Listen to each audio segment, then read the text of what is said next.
wabarakatuh. Perkenalkan, nama saya Putri Aprilia Andianto, absen 24 dari kelas 8B. Saya di sini akan mempresentasikan hasil kerja saya dengan judul Undang-Undang Dasar 1945 dan TAP MPR.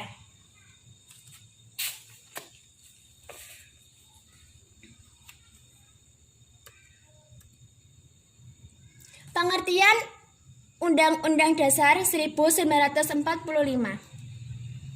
Dalam penjelasan umum Undang-Undang Dasar 1945, angka 1 dinyatakan bahwa Undang-Undang Dasar suatu negara ialah hanya sebagian dari hukumnya dasar negara itu. Undang-Undang Dasar ialah hukum dasar yang tertulis, sedang di sampingnya Undang-Undang Dasar itu berlaku juga hukum dasar yang tidak tertulis, ialah aturan-aturan dasar yang timbul dan terpelihara dalam praktek penyelenggaraan negara meskipun tidak tertulis. Ialah aturan-aturan dasar yang timbul dan terpelihara dalam praktek penyelenggaraan negara meskipun tidak tertulis. Dengan demikian dapat ditarik kesimpulan, pengertian kata Undang-Undang Dasar Negara menurut Undang-Undang Dasar 1945 mempunyai pengertian yang lebih sempit daripada pengertian hukum dasar, karena yang dimaksud Undang-Undang Dasar adalah hukum dasar yang tertulis, sedangkan pengertian hukum dasar mencakup juga hukum dasar yang tidak tertulis. Motivasi adanya Undang-Undang Dasar 1945. Motivasi yang menjadi latar belakang pembuatan Undang-Undang Dasar bagi negara yang satu berbeda dengan negara yang lain. Hal ini dapat disebabkan karena beberapa hal, antara lain sejarah yang dialami oleh bangsa yang bersangkutan, cara memperoleh kemerdekaan bangsanya, situasi dan kondisi pada saat menjelang kemerdekaan bangsanya, dan lain sebagainya.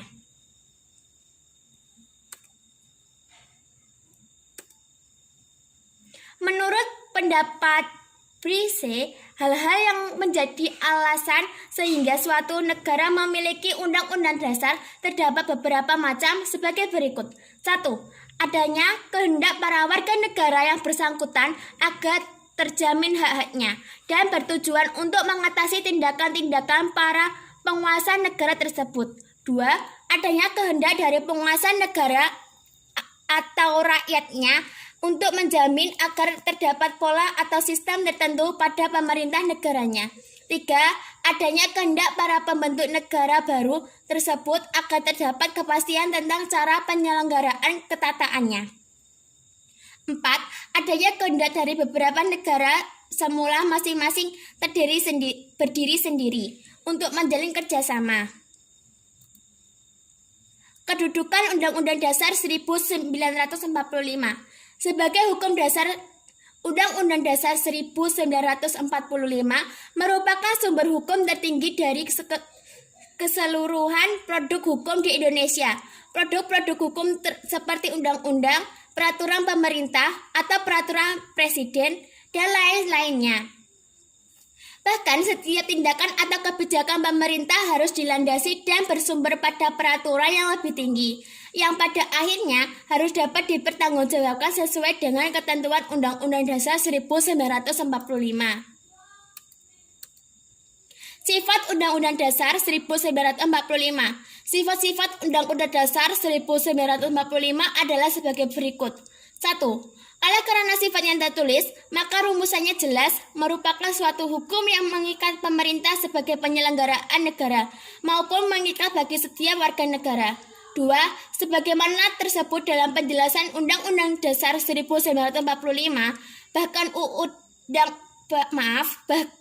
bahwa Undang-Undang Dasar 1945 bersifat singkat dan supel. Membuat aturan-aturan yaitu membuat aturan-aturan pokok yang setiap kali harus dikembangkan sesuai dengan perkembangan zaman, serta memuat hak-hak asasi manusia. 3. Memuat norma-norma, aturan-aturan, serta ketentuan-ketentuan yang dapat dan harus dilaksanakan secara konstitusional. 4. Undang-Undang Dasar 1945 dalam tertib hukum Indonesia merupakan peraturan hukum positif yang tertinggi. Di samping itu, juga sebagai alat kontrol terhadap norma-norma hukum positif yang lebih rendah dalam hierarki tertib hukum Indonesia.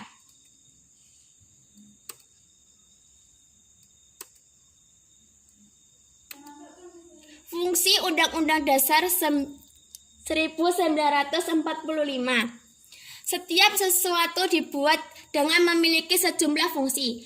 Demikian juga halnya dengan Undang-Undang Dasar 1945 telah dijelaskan bahwa Undang-Undang Dasar 1945 adalah hukum dasar tertulis yang mengikat pemerintah, lembaga-lembaga negara, lembaga masyarakat, dan juga mengikat setiap warga negara Indonesia dimanapun mereka berada dan juga mengikat setiap penduduk yang berada di wilayah negara Republik Indonesia. Sebagai hukum dasar, Undang-Undang Dasar 1945 berisi norma-norma dan aturan-aturan yang harus ditaati dan dilaksanakan oleh semua komponen tersebut di atas. Undang-Undang Dasar bukanlah hukum biasa, melainkan hukum dasar, yaitu hukum dasar yang tertulis.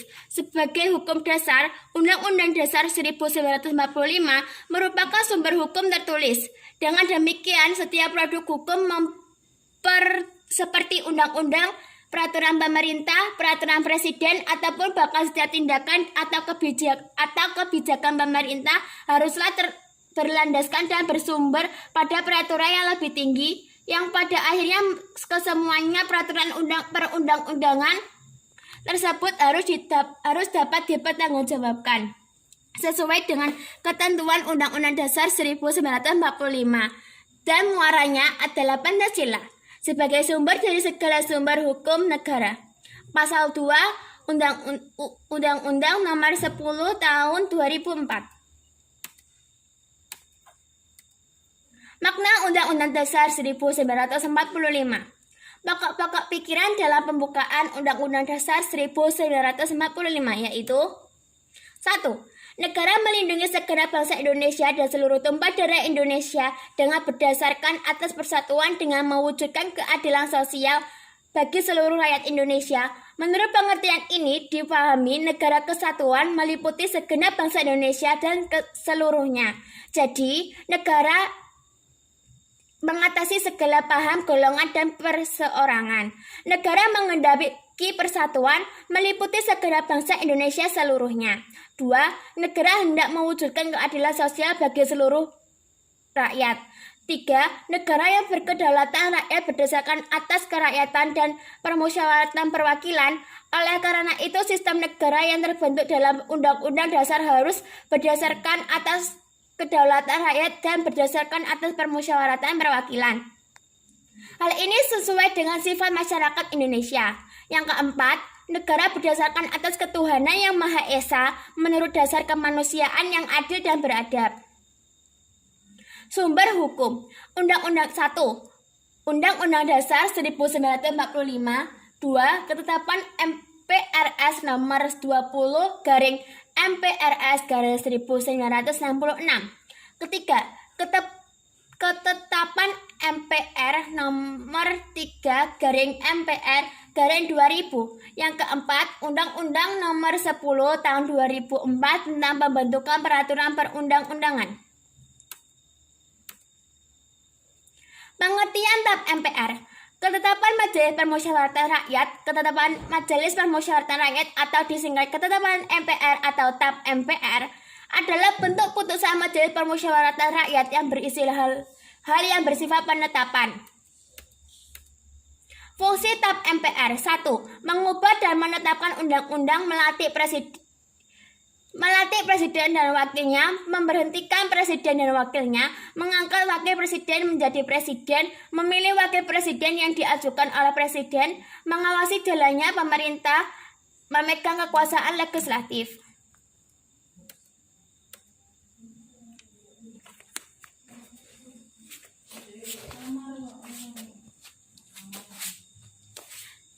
Sekian dari saya. Apabila ada salah kata dan kekurangan, saya mohon maaf. Wassalamualaikum warahmatullahi wabarakatuh.